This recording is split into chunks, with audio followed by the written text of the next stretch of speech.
حدیث نمبر 518 518 عن ہشام ابن عروہ. ٹھیک ہے، ہشام کے بارے میں لکھ لیتے ہیں. اچھا نہیں اب لکھنا کیا ہے، حضرت عروہ ابھی لکھے نا ہم پیچھے، حضرت عروہ بن زبیر، عروہ بن زبیر بن العوام الاسدی جو لکھے ہیں، عروہ بن زبیر کے یہ بیٹے ہیں. عروہ بن زبیر یعنی تابعی کے بیٹے ہیں، حضرت زبیر بن عوام رضی اللہ تعالیٰ عنہ کے پوترے اور حضرت سیدنا ابوبکر صدیق رضی اللہ تعالیٰ عنہ کے پڑ نواسے. ٹھیک ہے، تو حضرت ہشام ابن عروہ کہتے ہیں وہ اپنے والد سے روایت کرتے ہیں. ان کے والد کون ہوئے پھر؟ ہشام بن عروہ کے والد صاحب کون ہو گئے؟ عروہ. ہشام بن عروہ کے ابا ہو گئے عروہ، جو پیچھے راوی گئے ہیں انہوں.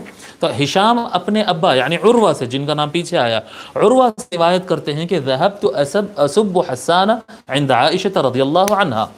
تو کہتے ہیں کہ میں عروہ کہتے ہیں، ہشام کہہ رہے ہیں کہ میرے ابا عروہ کہتے ہیں کہ وہ گئے ام المؤمنین عائشہ کے پاس. تو ام المؤمنین عائشہ کون ہوتے ہیں؟ ان کو تھوڑا ذہن لڑائیے، یہ کس کے بیٹے تھے؟ ان کے امی کون تھے؟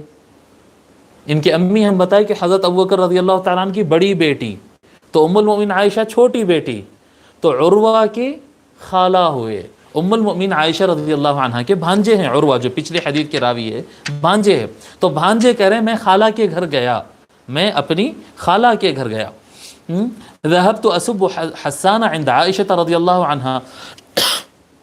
کہتے ہیں کہ میں ایک مرتبہ جو ہے ام المؤمنین اپنی خالہ ام المؤمنین عائشہ رضی اللہ عنہ کے پاس گیا، تاکہ میں ان کے پاس جا کر جو ہے بیٹھوں کچھ دیر، اور موقع اگر ملے تو پھر حسان بن ثابت کے خلاف بولوں، اور بولنا بھی شروع کیے. فقالت، تو ام المؤمنین عائشہ نے کہا لا تسبہ، نہیں حسان کے خلاف نہیں بولنا، جی نہیں برا بھلا کہنا ان کو.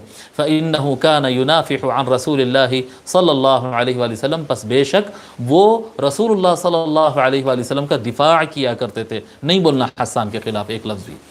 متفق علیہ، یہ حدیث امام بخاری اور مسلم دونوں نے روایت کی.